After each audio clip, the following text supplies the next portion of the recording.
I'm Stevie from BB's Handmade Dress. Thanks for coming onto my channel today. I'm talking about my ginger jeans today. I'm really excited about my ginger jeans because it's the first proper pair of jeans that I've made. Top stitching, jeans buttons, the works. So I was really pleased that I actually managed to get through them.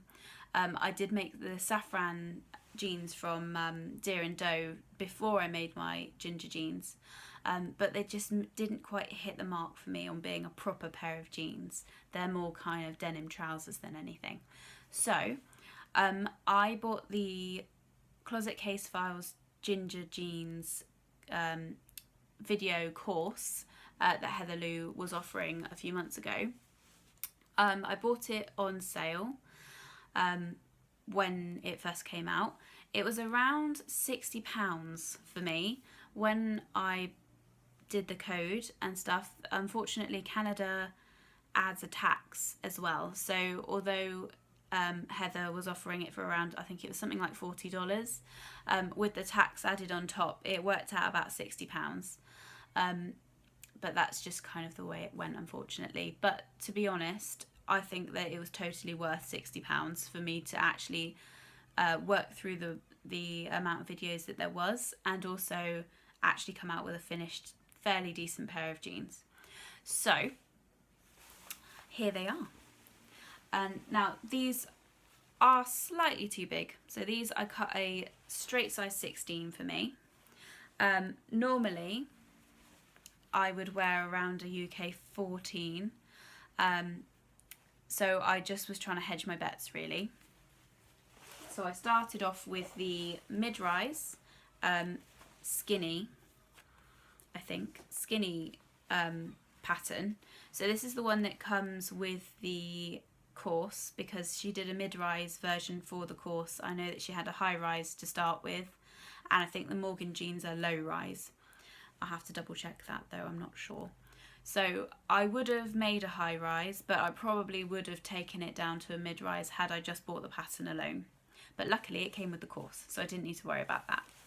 So these are top stitched. I didn't buy rivets this time, simply because when I started to make them, there wasn't anybody selling rivets that weren't in sets of sort of 1,000, if you see what I mean there. So now I know Guthrie and Garni have started selling them in sort of smaller packets. I think they're by Hemline, those kinds of ones. I'm on the lookout for some more interesting rivets and different jeans buttons, so if you've seen any, can you let me know in the comments below, because I'm desperate to get some that are a little bit different. I've got a pink denim that I'd love to make a rose gold rivet styled type of jean, so if you have any good links on that, please let me know. So back to these ones. So I made a size 16. These are too big for me, but they are a proper pair of jeans, and I've never made a proper pair of jeans before. So exciting. So working through her course is really good because it's step by step. You get a section for each thing. So it will be, the first thing might be, I'm trying to think of an example, the pocket bags in a couple of hours if that's the time that you had, and then you go on to the next bit, spend a couple of hours, etc, etc. So after the pockets came together and the fly and the zip came together, to be honest, everything else was fairly swift after that. It just kind of comes together quite quickly, because then you've just got to do your side seams, etc, and then your waistband. The top stitching is something that some people love and some people hate. I was indifferent this time. I set up my machine. So I have a Janome machine, which is, let me just lean over and find out, an XL601. And I also have a Husqvarna Viking. And my Husky is the one that I bought when I first came to university. It was about 100 quid. Wasn't top of the range or anything like that, but it served me really well up until I got my Janome a couple of years ago. So I set up my Husqvarna as the top stitching machine, and I use my Janome as the plain stitching machine. What I'll do next time is I'll swap them over, because my clunky old Husky didn't deal very well with the denim, And when I swapped them over eventually come the end, the Janome dealt a lot better with the top stitching. So just a tip, if you've not used top stitching thread before, you only thread the top of the machine with your top stitching thread. So just remember that, okay? So the bottom thread is your plain denim thread, okay? It's not as thick as your top stitching thread because it just acts as a sort of barrier to loop in the top stitching thread. So that's always one to remember. I know a couple of people that have gone awry trying to thread their bobbins with top stitching thread, and then it all gets into a bit of a mess. Okay, so going on to the fly front, I love this bit. Heather Lou's tutorial I think is the best one out there for a fly front. I was using a Sandra Betsina tutorial from a trouser, but to do a fly front the same. I think it was Katie from What Katie Sews who suggested the Sandra Betsina one, and it worked out really well for her. And on my saffrans, they're not bad, but they are not as good as this one, and I loved making this fly.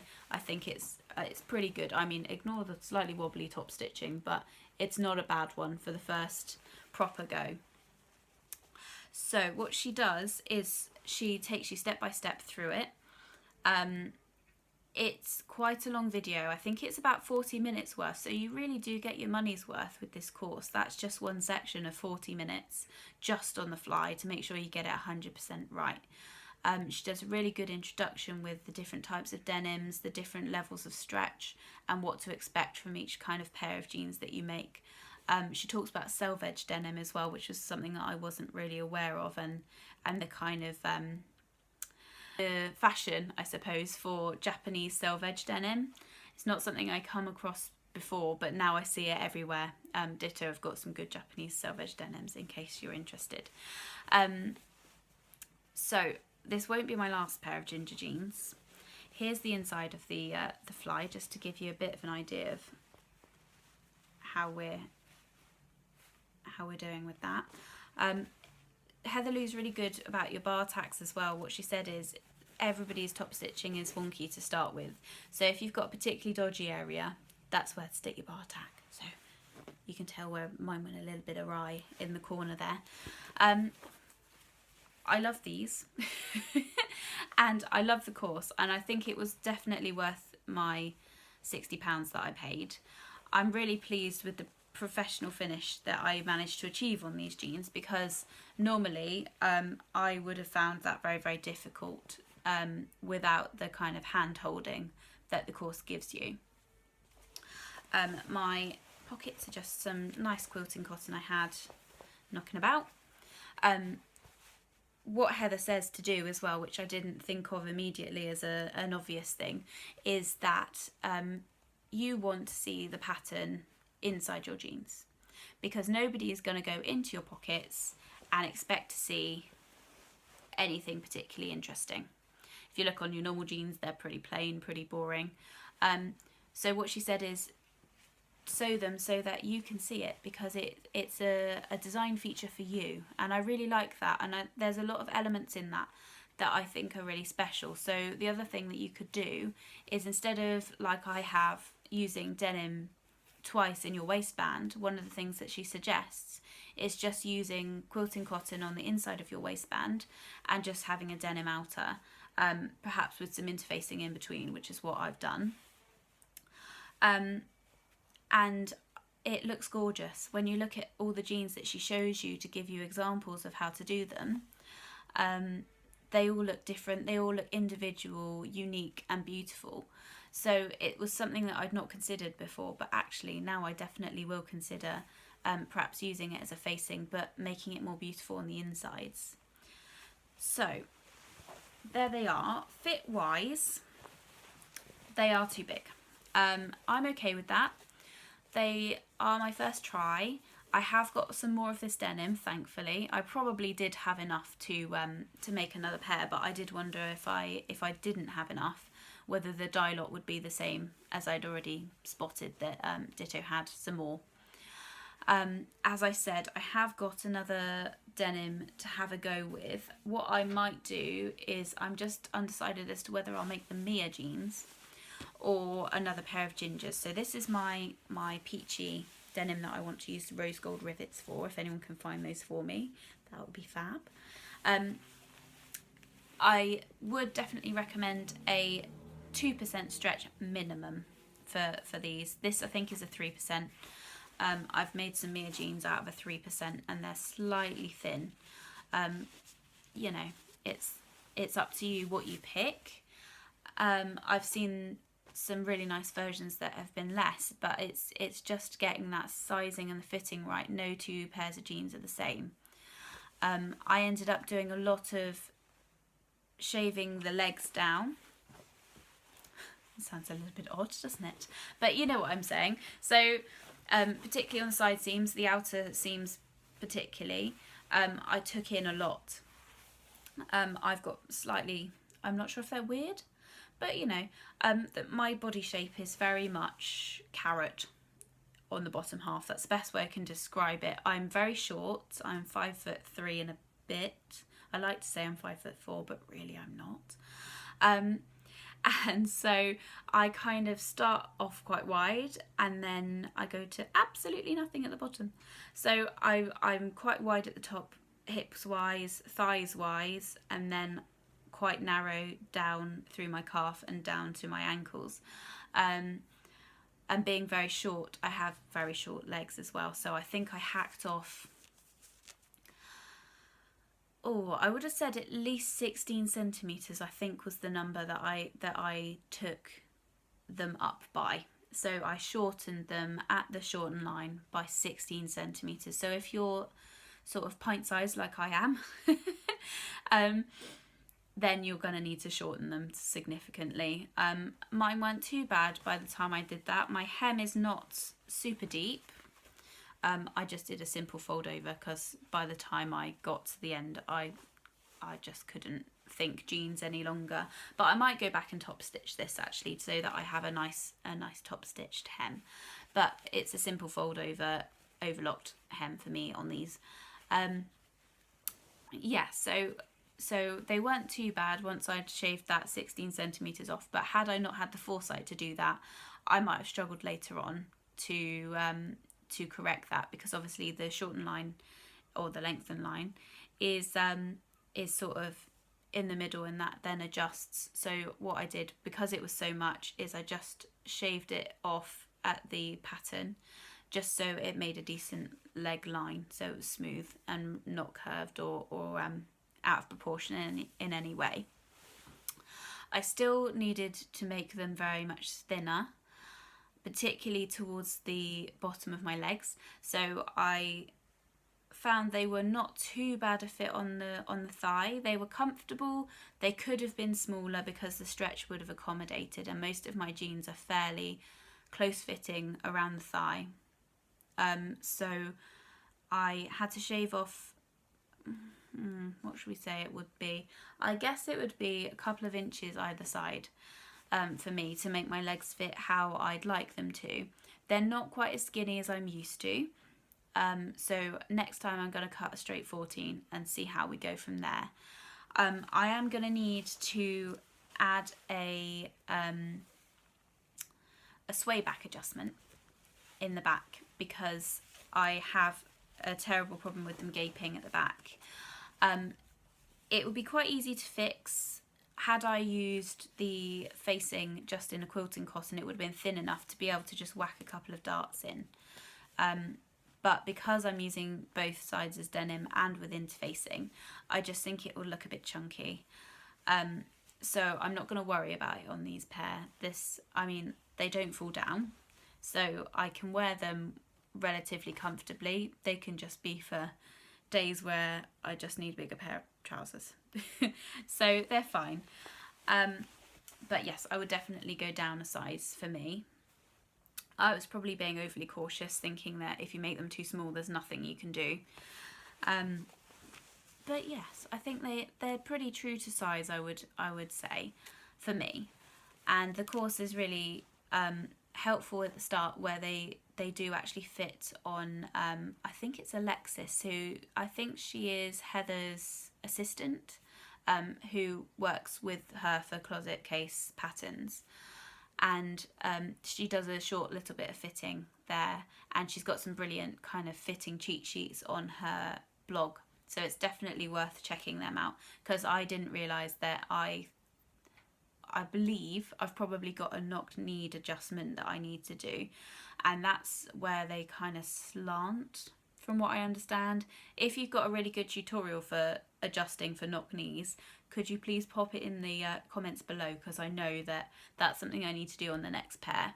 And from what I gather, it's having one of your seams longer, so your outer seam's longer than your inseams.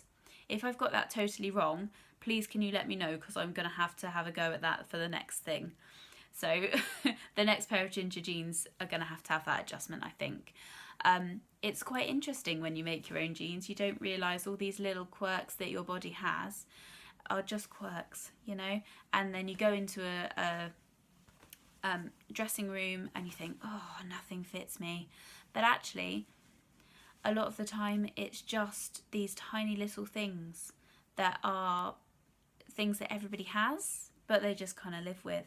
Like, I've had pairs of jeans before, definitely, where I've needed a sway back adjustment, and I've just thought, oh, la la la, they just fit me like that, and that's the way it is, you know? So when you sew, you've always got that kind of benefit of knowing it's not just you, it's just the way it is. You just do the adjustment, yeah? So, top stitching, going back to that old chestnut, I'm pretty happy with my my back pockets. I did put the pockets on last, and I think that's a good tip to take away.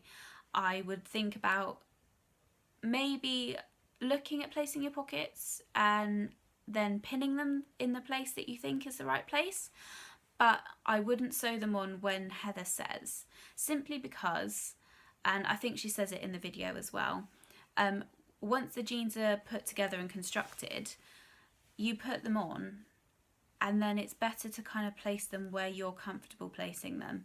So mine weren't, I didn't place them when she told me to. I waited till the end, and actually I'm really much more happy with the placement having done that. And it's not too difficult to do that because everything is constructed, and there's just plain fabric there, so there's not anything to worry about with that. The jeans I've just made, the Mia ones, which I'm not quite finished with and I'm not 100% happy with, if I'm honest, the denim is much thinner, and so I put the pockets on, wasn't happy with where they were, and I can now see the unpicking lines. And I think that's something to be aware of, is if you are going to place your pockets before you start constructing the jeans, maybe just do it temporarily and then you can fidget about with it later on. Okay, so that's definitely something to keep on board. Then with the top stitching, I wasn't particularly adventurous. I did download all of Heather Lou's pocket designs, but I couldn't really find a decent way to kind of put the designs onto my denim because it was so dark. I didn't have a Chalko liner. I did use a white kind of marker, but it wasn't very clear for what I needed to do, so I kind of just freehanded it. You know, it's worth a go, but definitely if you can design them a bit more exciting than mine, then I think you're on to a winner, because they're fine, but they're not anything super duper. I will do a short little bit of me wearing these. However, just be aware of all the things I've kind of said. They're not fitting how I would want them, and I know the next pair will be absolutely amazing because I'll have all the fit totally down. Okay, so hopefully, if I've got my video editing skills sorted, we'll have a little bit of video here where I've tried them on.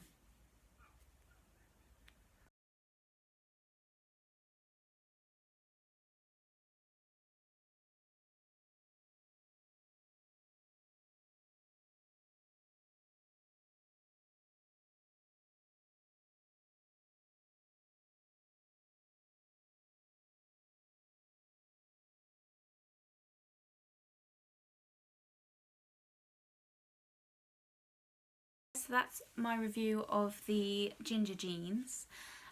That's my review of the video course that is on Heather Lou's website, and also of the pattern itself. I definitely will be making more of them. I really love them. I think they'll be an absolute staple that I can't live without, even if they're a little bit time consuming to make. It's no more than, as I said, 9 to 12 hours it took me, which sounds like a huge task, but really you do little bits at a time. So you could take a couple of evenings over a week, and you'd find that by the end you probably were pretty much there. I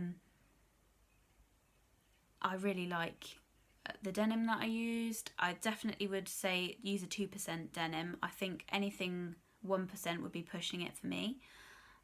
If you want the comfort, definitely 2% denim, maybe a 3% if you're making them slightly smaller. I think that's pretty much it. Please, if you're interested in more videos and you'd like me to do anything else, please let me know in the comments below, because sometimes it's great to get ideas from other people. Also, if you could like this video and subscribe, that would be amazing too, because this is my first sort of go at this. I've been blogging for a long time, and I think it's nice to be able to kind of see people a bit more and kind of interact with you guys as well. So if you are interested in anything else, please let me know in the comments. All right, have a great day. Thank you so much. Bye.